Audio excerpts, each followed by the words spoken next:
Hello dear students, అందరికీ నమస్కారం. Welcome to biology it's simple YouTube channel and mobile app. Dear students, నేను మీ Lakshman sir from Vizianagaram. Dear students, railway group డికి సంబంధించినటువంటి updates రోజు రోజుకు ఏదో ఒక అప్డేట్ అనేది రావడం జరుగుతూ ఉంది. మరి రైల్వే గ్రూప్ డి అనేది చాలామంది 10వ తరగతి క్వాలిఫికేషన్ ఉంది కాబట్టి, అదేవిధంగా గతంలో ఐటీఐ అన్నాడు, మరి ఇప్పుడు 10th క్లాస్ కూడా ఎలిజిబిలిటీ ఇవ్వడం జరిగింది. మరి ఇది చాలామంది రాసే పరీక్ష. మరి ఈ రైల్వే గ్రూప్ డి అనేది సాధించాలి అంటే కనుక గతంతో పోల్చేటప్పుడు వరుసగా మనం ఒకసారి తీసుకుంటే కనుక 2014, తర్వాత 2016, తర్వాత 2019 గ్రూప్ డి, ఓకేనా. మరి ఇప్పుడు 2025 గ్రూప్ డి. మరి వరుసగా మనం గమనించినట్టయితే కనుక ఇక్కడి నుంచి ఇక్కడ ఇలా మనం తీసుకుంటే కనుక 2016లో గ్రూప్ డి ఉందా అంటే కొన్ని వాటికి మాత్రమే వేకెన్సీస్ ఇవ్వడం జరిగింది. తర్వాత 2014, తర్వాత 2019. మరి వరుసగా మనము ఈ గ్రూప్ డీలన్నీ పరిశీలిస్తే కనుక రాను ఎగ్జామ్ అనేది కేవలం 10th క్లాస్ క్వాలిఫికేషన్తో పేరుకు మాత్రమే 10th క్లాస్ క్వాలిఫికేషన్ అంటున్నాం, కానీ ఇచ్చే ప్యాటర్న్ ఏదైతే ఉందో, దీని లెవెల్ అనేది ఏదైతే ఉందో వరుసగా ఈ సంవత్సరాల నుంచి కంపేర్ చేసుకుంటూ వస్తుంటే వీటి యొక్క ప్యాటర్న్తో పాటుగా లెవెల్ అనేది పెరుగుతూ ఉంది. లెవెల్ ఆఫ్ ఆస్కింగ్ అనేది పెరిగిపోతూ ఉంది. అంటే మన యొక్క ప్రిపరేషన్ స్థాయిలు కూడా పెరగాల్సినటువంటి అవసరం అనేది చాలా ఉంది. మరి మన యొక్క ప్రిపరేషన్లో భాగంగా ఈ రైల్వే గ్రూప్ డికి వచ్చేసరికి మీ అందరికీ తెలిసిందే, జనరల్ సైన్స్ అనేది దీని యొక్క ప్రాధాన్యత ఎంత అనేది మీ అందరికీ తెలుసు. మరి రైల్వే గ్రూప్ డిలో జనరల్ సైన్స్ అనేది కనిష్టంగా 25, గరిష్టంగా 30 మార్కుల దాకా జనరల్ సైన్స్ అనేది వెయిటేజ్ ఉంది. మరి ఈ 30 మార్కులు జనరల్ సైన్స్ సాధించాలి అంటే కనుక మనం పూర్తి స్థాయిలో ఎన్సీఆర్టీ పుస్తకాలే చదవాలి అని చెప్పి బల్లగుద్ది నేను ప్రతి వీడియోలో చెప్తా ఉన్నాను. లేదు అనుకుంటే కనుక ఆంధ్రప్రదేశ్ గవర్నమెంట్ ప్రస్తుతం ఫాలో అవుతున్నటువంటి పుస్తకాలు ఈ ఎన్సీఆర్టీ పుస్తకాలే. కాబట్టి ఎన్సీఆర్టీ పుస్తకాలు చదువుకున్నా లేకపోతే ఆంధ్ర పుస్తకాలు చదువుకున్నా ఒకటే. అయితే ఇంపార్టెంట్ ఏంటి అంటే, ఒక యాస్పిరెంట్గా మీరు ప్రిపేర్ అయ్యేటప్పుడు 6వ తరగతి నుంచి 10వ తరగతి దాకా ప్రిపేర్ అవుతారు, కానీ ప్రిపేర్ అయ్యే విధానం మాత్రం లైన్ లాగే చదువుకుని వెళ్ళిపోతాం, టెక్స్ట్ బుక్లు చదివేసాం అనుకుంటే కాదమ్మా. అప్లికేషన్ అనేది అవసరం. అంటే ప్రతి లైన్ నుంచి కూడా మనం ఒక మంచి బిట్ అనేది మనం కోఆర్డినేట్ చేసుకోవడం అనేది చాలా అవసరం, ఓకేనా. ఫర్ ఎగ్జాంపుల్ నేను ఒక క్వశ్చన్ ఇస్తాను చూడండి. ఆ శరీరంలో జరిగే అనేక క్రియలు అనేవి ఏవైతే ఉన్నాయో, ఫర్ ఎగ్జాంపుల్ బాహ్య ఉద్దీపన ఇచ్చేటప్పుడు ఎక్స్టర్నల్ స్టిమ్యులస్, ఫర్ ఎగ్జాంపుల్ ఒక పిన్తో ఇలా గుచ్చినప్పుడు మొదటిగా ఈ ఇన్ఫర్మేషన్, ఈ సమాచారాన్ని, ఈ ఉద్దీపనను తీసుకువెళ్ళడానికి నాడీ కణాలు ఉపయోగపడతా ఉంటాయి. ఈ నాడీ కణాలు ఒకదానితో కనెక్ట్ అయ్యి మెదడుకి ఇన్ఫర్మేషన్ తీసుకెళ్తాయి. అయితే ఇలా తీసుకెళ్లే విధానంలోని ఎవరు ఇన్వాల్వ్ అయ్యి ఉన్నారు, ఏ వ్యవస్థ ఇన్వాల్వ్ అయ్యి ఉందని అడిగాడు. ఆప్షన్ 1 కేంద్ర నాడీ వ్యవస్థ, సెంట్రల్ నర్వస్ సిస్టమ్. ఆప్షన్ 2 పరదీయ నాడీ వ్యవస్థ, అంటే పెరిఫెరల్ నర్వస్ సిస్టమ్. ఇప్పుడు మనం జనరల్గా ఆలోచించినప్పుడు కేంద్ర నాడీ వ్యవస్థ లేదా సెంట్రల్ నర్వస్ సిస్టమ్ అనేది ఆన్సర్ ఆలోచిస్తాం, కానీ ఆన్సర్ అది కాదు, పెరిఫెరల్ నర్వస్ సిస్టమ్. అంటే నేను ఏమంటానంటే, వాస్తవానికి ఈ 10th క్లాస్ ఎగ్జామ్ అయినప్పటికి కానీ ఒక క్వశ్చన్ ఇచ్చి దాని మీద 4 ఆప్షన్లు మనకి ఇస్తాడండి, ఓకేనా. 4 ఆప్షన్స్ ఇస్తాడు. ఈ 4 ఆప్షన్స్ మనం చూసినప్పుడు 4లో ఖచ్చితంగా 2 అయితే కాదు, మనకి క్లియర్గా అర్థమైపోద్ది. కానీ ఈ 2 ఆప్షన్స్లోని ఈ ఆన్సర్ 50% రైట్ అనిపిస్తుంది, ఈ ఆన్సర్ అనేది 50% రైట్ అనిపిస్తుంది. 2 సమానంగానే మనకు అనిపిస్తాయి, 2 కూడా ఒకేలా ఉన్నాయి. కాబట్టి చూడగానే ఏదైతే ఆన్సర్ అనిపిస్తుందో అది ఫస్ట్ పెట్టేస్తాం మనం. ఫర్ ఎగ్జాంపుల్ ఆప్షన్ 2 అంటే 2 అనేది రైట్ ఆన్సర్ పెట్టేస్తాం మనం. కానీ దానికి రైట్ ఆన్సర్ వచ్చేసరికి మనకి ఫస్ట్ అనేది రైట్ ఆన్సర్ అవుతా ఉంది. ఎందుకు సరే ఇలా ఫస్ట్ అవుతుందంటే, మరి ఇదే కదా నేను అనుకున్నదంటే కనుక నేనేమంటానంటే, ఎన్సీఆర్టీ పుస్తకాలు చదివేటప్పుడు కానీ లేకపోతే ఏదైనా క్లాసెస్ వినేటప్పుడు కానీ లేదా బుక్ చదివేటప్పుడు కానీ ఈ లైన్ మీద క్లారిటీ ఉండాలి. నువ్వు చదువుతున్నటువంటి పుస్తకం మీద క్లారిటీ ఉండాలి. క్లారిటీ అంటే ఏంటి, 2 ఆప్షన్స్ ఒకేలా ఉండేటప్పుడు మీరు సింపుల్గా 90% ఆన్సర్ ఇదే అని చెప్పి నువ్వు ఎప్పుడు ఎలిమినేట్ చేయగలుగుతావంటే టెక్స్ట్ బుక్ని చదివిన తర్వాత దాని మీద ఎనలైటికల్గా ఆలోచించాలి. చాలామంది ఏం చేస్తారు, టెక్స్ట్ బుక్స్ చదివేస్తే సిలబస్ అయిపోయిందని ఫీల్ అయ్యి ప్రీవియస్ ఇయర్ క్వశ్చన్స్కి వెళ్ళిపోతారు. ప్రీవియస్ ఇయర్ క్వశ్చన్స్ అనేది ఎగ్జామ్ ముందు 15-20 రోజుల ముందు తప్ప ఇదంతవరకు టచ్ చేయకూడదు. టచ్ చేస్తే ఖచ్చితంగా ఫెయిల్యూరే. చాలామంది పిల్లలు మొన్న గ్రేడ్ 3 ప్రిపరేషన్ అయ్యేటప్పుడు చాలామంది నాకు తెలిసిన ఆస్పిరెంట్స్ ఏం చేశారంటే, వైసీటీ పుస్తకాలు ఉన్నాయి కదా, ప్రీవియస్ ఇయర్ క్వశ్చన్స్ అండ్ కొన్ని పినాకిల్ పుస్తకాలు ఉన్నాయి. చాలామంది మొదటి నుంచి లాస్ట్ దాకా టైం చాలదు అనే ఉద్దేశంతో ప్రీవియస్ క్వశ్చన్ చూసుకుని వెళ్ళిపోయారు. ప్రీవియస్ క్వశ్చన్ చూసుకుని వెళ్ళిపోతే అవే క్యారీ చేయరు కదా గ్రూప్ డికి. అంటే మీరు ఎన్టీపీసీ గ్రేడ్ 3 క్యారీ చేయరు కదా, ఎక్కడో 100లో 1 టచ్ అవుద్ది అనమాట. మ్యాక్సిమం అది కూడా స్ట్రైక్ అయితే లేకపోతే రివిజన్ రిపీటెడ్ క్వశ్చన్లు ఇవ్వడం అనేది అసాధ్యం, కానీ ఇస్తాడు. ఓవరాల్ పేపర్ 100 మార్కుల పేపర్లోని ఒక హైయెస్ట్ అయితే ఒక 10 మార్కుల నుంచి ఒక 12 మార్కుల దాకా రిపీటెడ్ ఇస్తే ఇవ్వచ్చు, ఎందుకంటే సిలబస్ అదే కాబట్టి. అంతే తప్ప మొత్తం పేపర్కి పేపర్ మారిపోదు. కాబట్టి ప్రీవియస్ ఇయర్ క్వశ్చన్స్ అనేది అప్పుడు సాల్వ్ చేయకూడదు. ఫస్ట్ కంటెంట్ మీద మనకు అవగాహన రావాలి. కంటెంట్ మీద అవగాహన వచ్చిన తర్వాత అప్పుడు ఇక్కడ అనలైటికల్గా ఆలోచించి రివిజన్లు కొట్టి 2-3 రివిజన్లు కొట్టిన తర్వాత మనము ఈ ప్రాక్టీస్ పేపర్స్ లేదా ప్రీవియస్ ఇయర్ క్వశ్చన్స్కి వెళ్ళాలి తప్ప అంతవరకు వెళ్ళకూడదు అనమాట. అంటే ఇక్కడ మొదటి ఆన్సర్ మీద 90% కమాండింగ్ రావాలంటే కనుక టెక్స్ట్ బుక్ తప్ప మనకు వేరే సొల్యూషన్ లేదు. నేను ఒకటే చెప్తాను చూడండి, ఇప్పుడు కాంపిటేటివ్ కోచింగ్ సెంటర్లో ఉంటాయి. కాంపిటేటివ్ కోచింగ్ సెంటర్లోనైనా ప్రత్యేకంగా రైల్వే గ్రూప్ డి కోసమే ప్రత్యేకమైన ప్యాటర్న్తో నీ కోసం ఎన్సీఆర్టీ చెప్పేదానికి కుదరదు. ఎందుకు కుదరదు అంటే వారికి ఉన్నటువంటి ఆర్థిక స్తోమత పరిస్థితి అవ్వచ్చు, లేకపోతే అక్కడ స్ట్రెంత్ అవ్వచ్చు, లేకపోతే ఫ్యాకల్టీ అవైలబిలిటీ అవ్వచ్చు, ఇంకేదైనా అవ్వచ్చు. అర్థమైందా? ఆల్ కాంపిటేటివ్లో మీరు జాయిన్ అవుతారు తప్ప ప్రత్యేకంగా రైల్వే గ్రూప్ డి కోసమే కోచింగ్ సెంటర్లో వేయడం అనేది అది కాస్త ఇంపాసిబుల్ అంటే నేను కూడా కాంపిటేటివ్ ఫ్యాకల్టీగా నేను చెప్తా కదా, పాసిబుల్ కాదు. ఎందుకు పాసిబుల్? ప్రత్యేకంగా గ్రూప్ డి కోసం ఆల్ మిక్స్డ్ కంటెంట్, మిక్స్డ్ పిల్లలు ఉంటారు కాబట్టి అది కొంచెం కష్టం. అందుకే నేనేమంటాను, పూర్తి స్థాయిలో ఈ రైల్వే గ్రూప్ డి సాధించాలంటే ఎన్సీఆర్టీ టెక్స్ట్ బుక్ తప్ప మనకు వేరే మార్గం లేదు. ఈ ఎన్సీఆర్టీ టెక్స్ట్ బుక్ని పట్టుకుంటేనే మనం సక్సెస్ అవుతాము. అలా అయితేనే మనము ఖచ్చితంగా రిజల్ట్ ఉద్యోగం తెచ్చుకోవడానికి అవకాశం ఉంటుంది. ఇప్పుడు కూడా చెప్తున్నాను, కోచింగ్ సెంటర్లో ఇచ్చినటువంటి ఇంత నోట్స్లు కానీ లేదా మార్కెట్లో ఉన్న ఇంత పుస్తకాలు కానీ మీరు ఒక్కటే గుర్తుపెట్టుకోండి అమ్మా, కవర్ పేజే మారుతుంది తప్ప లోపల డేటా ఒకటే, అటు ఇటు ఉంటుంది అంతే తప్ప పెద్ద వేరియేషన్ ఏమి ఉండదు. కానీ ఇప్పుడు మీరు మార్కెట్లో ఏ పుస్తకం నుంచి బేస్డ్ ఆన్ ఎన్సీఆర్టీ అంటాడు తప్ప కంప్లీట్ ఎన్సీఆర్టీ అంటే ఎన్సీఆర్టీ పుస్తకాలు చదువుకోవచ్చు కదా, వీడి పుస్తకం మనం ఎందుకు కొనుక్కుంటాం? అంతేనే కదా. సో బేస్డ్ ఆన్ ఎన్సీఆర్టీ అంటారు తప్ప కంప్లీట్ ఫ్రమ్ ఎన్సీఆర్టీ అని చెప్పి ఎక్కడ అంటారు. అందుకే ఈ పుస్తకాలు ఏవో నమ్ముకునే కన్నా హ్యాపీగా ఎన్సీఆర్టీ పుస్తకాలు చదువుకోవడం బెటర్ కదా. అయితే ఆ పుస్తకాలు చదివే విధానం మనం ఎలా తయారయ్యామంటే షార్ట్ కట్లో చదివేయాల. గుండె గురించి చదవాలంటే 10 పేజీల్లో చదవు, 1 పేజీలో గుండె గురించి అది చదివేస్తావు, ఎందుకంటే ఎంత డేటా ఎందుకులే అంటావు. మరి టెక్స్ట్ బుక్లో లైన్ టు లైన్ క్లియర్గా ప్రతి పదం మెన్షన్ చేస్తాడు. గ్రేడ్ 3 ఏఎల్పి ఎగ్జామ్ చూస్తే ఎంత గమ్మత్తు అంటే డైరెక్ట్గా ఎన్సీఆర్ టెక్స్ట్ బుక్లో నుంచి ఇచ్చాడు లైన్లు. దానికి ఎందుకు ఇంత పుస్తకాలు చదవడం, ఇంత పుస్తకాలు క్యారీ చేసి అడావిడి చేసేసుకోవడం? ఎన్సీఆర్టీ టెక్స్ట్ బుక్లో నుంచి డైరెక్ట్ లైన్ ఇచ్చాడమ్మా. ఆ లైన్ ఎలా అంటే, ఫర్ ఎగ్జాంపుల్ నేను ఒక మాట చెప్తాను చూడండి, మొక్కల పెరుగుదలకు కావలసినటువంటి పర్యావరణ ఉత్ప్రేరకాలు ఏంటి అని అడిగాడు.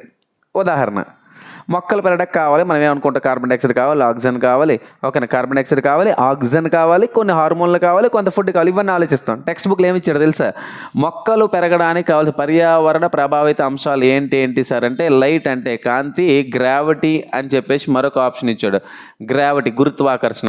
మొక్కలు పెరుగుదలలో ప్రధాన పాత్ర పోషించే పర్యావరణ ఉత్ప్రేరకాలు, ఎన్విరాన్మెంటల్ ట్రిగ్గర్స్ ఏంటి అంటే లైట్ అండ్ గ్రావిటీ.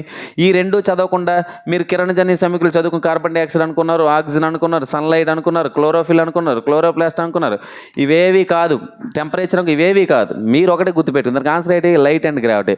మరి ఏం చేస్తాడు, టెక్స్ట్ బుక్లో నుంచి డైరెక్ట్ లైన్ ఇచ్చాడు. ఈ లైన్లో వాడు ఏమేమి కావాలన్నాడు, లైట్ అండ్ ఎనర్జీ అన్నాడు. కాబట్టి ఈ రెండే నువ్వు ఆన్సర్ పెట్టాలి. ఇది నీకు తెలిసినా నువ్వు పెట్టకూడదు, ఇదే పెట్టాలి.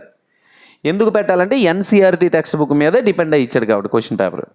అంటే మనకు వచ్చింది చదివేసి వెళ్ళిపోవడం కాదు, వాడు ఒక టెక్స్ట్ బుక్ని బేస్ చేసుకుని ఏది ఇచ్చాడో అది మాత్రమే చదువుకోవాలి. బుక్ని నమ్మి మనం ముందుకు వెళ్ళాలి. కాబట్టి ఇక్కడ లైట్ అండ్ గ్రావిటీ అనేది ఏదైతే ఉందో ఇదే రైట్ ఆన్సర్ అవుతుంది అనమాట ఎన్సీఆర్ టెక్స్ట్ బుక్ నుండి. మీకు తెలుసో లేదో, ఏఎల్పీలో ఒక పిచ్చి క్వశ్చన్ ఇచ్చాడు మొన్న. ఓకేనా, ఏమి ఇచ్చాడంటే దాన్ని ఏమంటారంటే కౌమార దశకు చేరినటువంటి వ్యక్తులు, ఓకేనా, కౌమార దశ అడాలసెంట్ వయసు అంటే 13 సంవత్సరాలు 14 సంవత్సరాలు వచ్చే ఏజ్ అయితే కౌమార దశ. కౌమార దశకు వచ్చినటువంటి సమయంలో, ఓకేనా, కౌమార దశకు వచ్చిన సమయంలో పిల్లల్లో వచ్చే మార్పులు ఏంటి అన్నాడు. ఆప్షన్ 1 జుట్టు పెరుగుదల, అదేదో ఆప్షన్ 2 భుజాలు పెరుగుదల, ఆప్షన్ 3 ఈ నడుము భాగంలో స్త్రీలలో పెరుగుదల, పురుషుల్లో ఛాతి పెరగడం, ఓకేనా, అండ్ అదేవిధంగా పురుషుల్లో మరియు స్త్రీలలో అవాంఛిత వెంట్రుకలు పెరగడం అని ఇచ్చాడు ఆప్షన్. అన్నీ రైటే, 4 ఆప్షన్లు రైటే. అదేందా అంటే ఒక టీనేజ్ వయసు వచ్చేసరికి చెమట ఎక్కువ పడతా ఉంటుంది, గొంతులో మార్పు వస్తుంది, పిచ్లో మార్పు వస్తుంది, స్వెట్టింగ్ అవుతుంది, షోల్డర్స్ పెరుగుతాయి, ఆడపిల్లల్లో స్తనగ్రంథులు పెరుగుతాయి, మగపిల్లల్లో షోల్డర్స్ పెరుగుతాయి, ఓకేనా, కండరాలు మజిల్ టోన్ పెరుగుతాయి, అన్నీ పెరుగుతాయి. ఇదే ఆన్సర్, అందరికీ తెలుసు.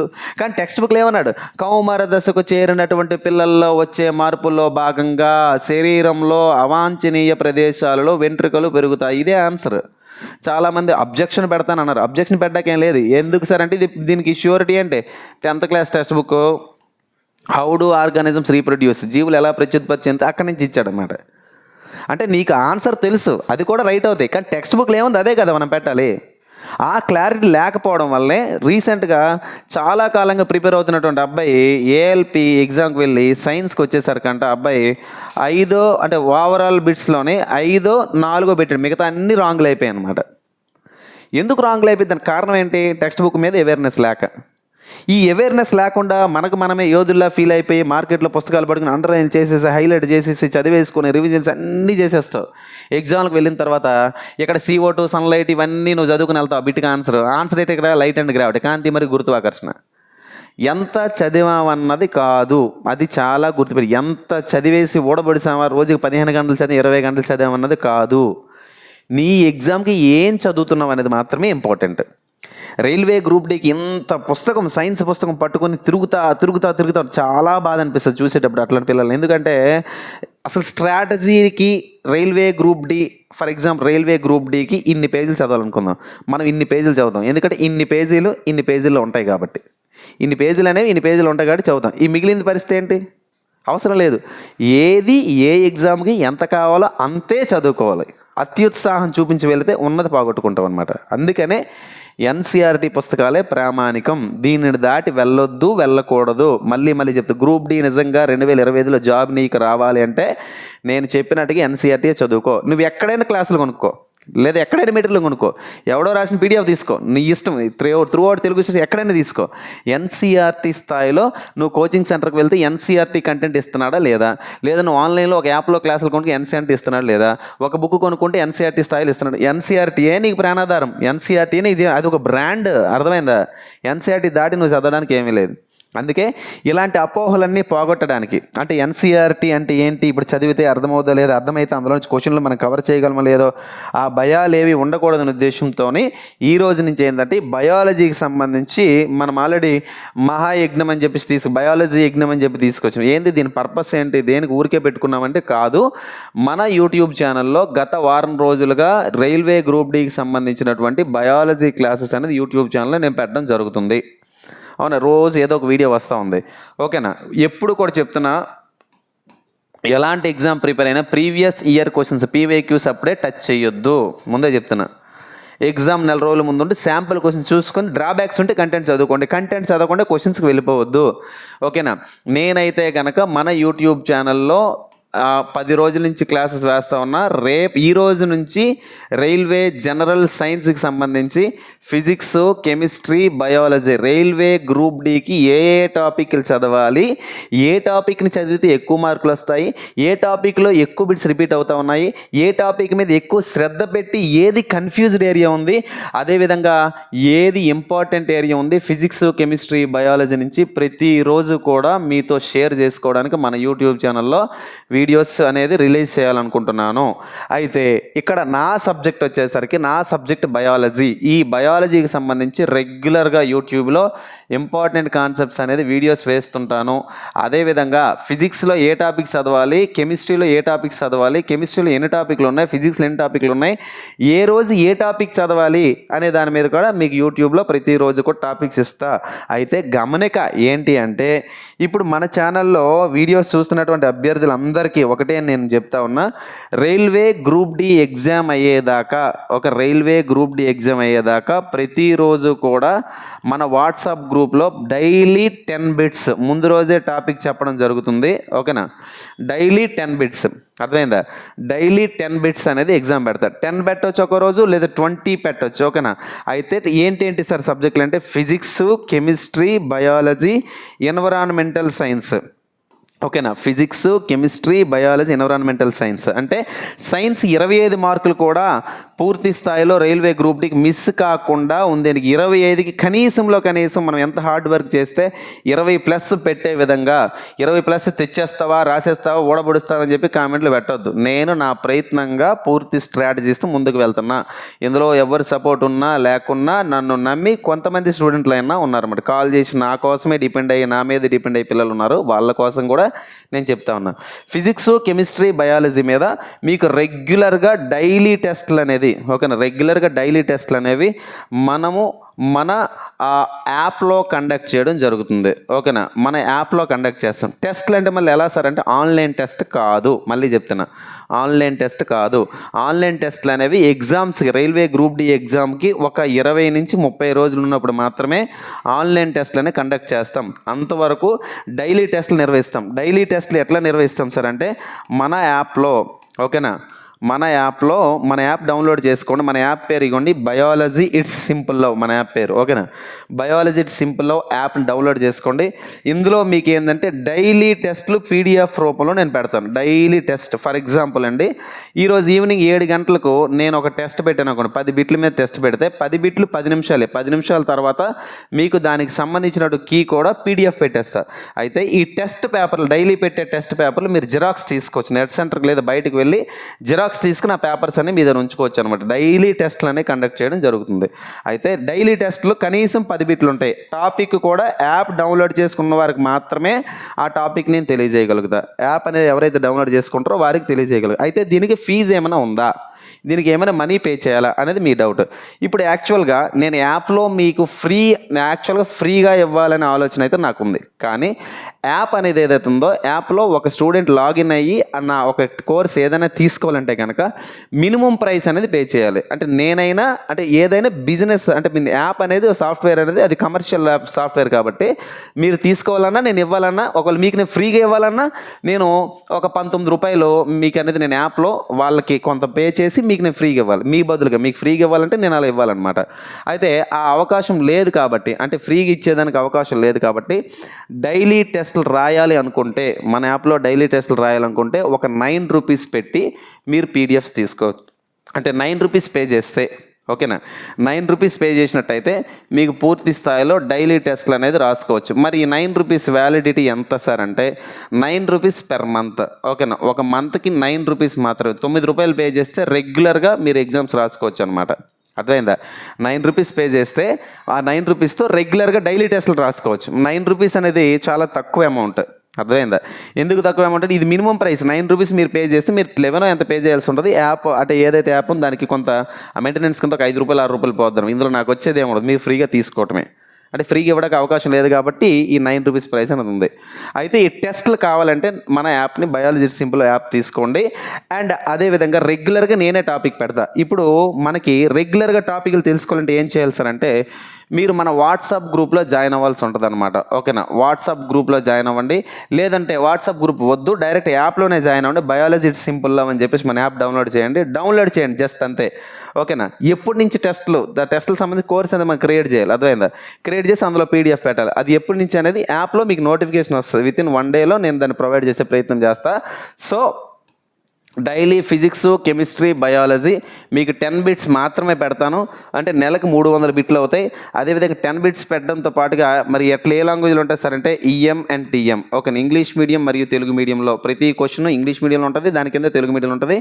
అది కూడా పీడిఎఫ్లోనే రాస్తాను. పీడిఎఫ్ని మీరు జిరాక్స్ తీసుకోవచ్చు. అదేవిధంగా పేపర్ పెట్టినటువంటి 10 నిమిషాలకి కీ కూడా పెడతాను, లేదా ముందే పెట్టేస్తా, కీ అని పెడతా. ఆ కీ అనేది మీరు తర్వాత చూసుకోండి, ఎగ్జామ్ రాసిన తర్వాత కీ అనేది తీసుకోవచ్చు. మీరు అర్థమైందా? సో కాబట్టి డైలీ ఇప్పటి నుంచి రైల్వే గ్రూప్ డి ఎగ్జామ్ అయ్యేదాకా డైలీ టెస్ట్లు అనే ఒక ప్రోగ్రామ్, దానితో పాటుగా రెగ్యులర్గా మన వాట్సాప్, మన యూట్యూబ్ ఛానల్లో railway group D physics, chemistry, biology ఎలా ప్రిపేర్ అవ్వాలి, స్ట్రాటజీస్ ఏంటి, ఇంపార్టెంట్ వీడియోస్ వస్తాయి. ఖచ్చితంగా డ్యామ్ ష్యూర్ 25 మార్కులు జనరల్ సైన్స్కి నా టార్గెట్ అయితే 25కి 25 అని చెప్పలేను. ఎందుకంటే మనం ట్రై చేసినా కానీ హయ్యెస్ట్ అన్న ఒక 22 వరకైనా వస్తాయని చిన్న ఆశ. సో దానితో ముందుకు వెళ్తున్నా. ఈ టెస్ట్ సిరీస్ రాయాలి అనుకుంటే ఇప్పుడైతే కోర్సు లాంచ్ చేయలేదు, ముందే చెప్తున్నా. యాప్ డౌన్లోడ్ చేసుకోండి. విత్ ఇన్ 1 డేలో కోర్స్ డిజైన్ చేసి నేను ప్లాన్ చేస్తాను 9 రూపీస్తోనే. అది కూడా ఫ్రీగా ఇవ్వడానికి అవకాశం లేకపోవడం వల్ల 9 రూపీస్ పెట్టడం జరిగింది. అర్థమైందా? సో డైలీ టెస్టులు రాస్తే మీకు రైల్వే గ్రూప్ డి, ఇంకోటి కూడా చెప్తాను, రైల్వే గ్రూప్ డికి సంబంధించి perfect group D pattern, group డికి ఏదైతే ఉంటాయో ప్యాటర్న్ అదే ప్యాటర్న్ రాస్తారు. డెప్త్ ఉండదు, ఈజీగా ఉండదు. ఇంకో మాట చెప్తాను, నచ్చితేనే తీసుకోండి, నచ్చితేనే యాప్ డౌన్లోడ్ చేయండి, నచ్చితేనే ఎగ్జామ్స్ రాయండి. ఎవరికి ప్రెజర్ లేదు. ఇది ఎలాంటి బిజినెస్ పాయింట్ ఆఫ్ వ్యూ కాదు. 9 రూపాయలతో ఏమీ రాదు. అర్థమైంది? 9 రూపాయలతో ఏమీ రాదు. యాప్ వాళ్ళకే పోతుంది అంతా కూడా. సో కాబట్టి నచ్చితేనే యాప్ డౌన్లోడ్ చేసుకోండి, నచ్చితేనే టెస్ట్ సిరీస్ రాయండి. 9 రూపీస్ ప్రైస్ అయితే పెట్టడం జరిగింది. First point. సెకండ్ పాయింట్, నా బయాలజీ క్లాస్ యాప్ తీసుకుని క్లాసులు యాడ్ అవుతాయని చెప్పాను, యాడ్ చేస్తున్నాను. మీకు కూడా తెలుసు, రెగ్యులర్గా నోటిఫికేషన్స్ పెడతా ఉన్నాను. ప్రతిరోజు క్లాస్ వినండి, వినేసి నోట్స్ రాసుకోండి. ఎన్సీఆర్టీ పీడిఎఫ్ ఇంగ్లీష్ మీడియంది మరియు తెలుగు మీడియంది, దానితో పాటు నేను రాసిన మెటీరియల్, దానితో పాటు వీడియో క్లాస్ అన్నీ కలిపి 6 మంత్స్ డ్యూరేషన్కి 169 రూపీస్ అనేది మీకు ప్రొవైడ్ చేయడం జరిగింది. 169 రూపీస్తో ఈ ప్రొవైడ్ చేయడం జరిగింది. ప్రజెంట్ అంతా కూడా 6 మంత్స్ డ్యూరేషన్, అర్థమైందా? 6 మంత్స్ డ్యూరేషన్కి 169 రూపీస్ అండి. సో 180 రోజులకి 170 రూపాయల ప్రైస్ని పెట్టడం జరుగుతుంది. సో కావాలంటే కనుక మన యాప్ని డౌన్లోడ్ చేసుకోండి. ఈ రోజు నుంచి బయాలజీకి సంబంధించిన అప్డేట్స్ కానీ ఫిజిక్స్ కెమిస్ట్రీ సంబంధించిన అప్డేట్స్ రెగ్యులర్ యూట్యూబ్ ఛానల్ వస్తాయి. మన ఛానల్ లైక్ చేయండి, సబ్స్క్రైబ్ చేయండి. బయాలజీ క్లాసెస్ కోసం లేదా జనరల్ సైన్స్ టెస్ట్ సిరీస్ కోసం మీరు మన యాప్ డౌన్లోడ్ చేసుకోండి. గుర్తుపెట్టుకోండి, ఇది ఖచ్చితంగా మీకు నచ్చితేనే యాప్లో తీసుకోండి, లేదంటే లేదు. Right? Thanks for watching this video. Thank you very much.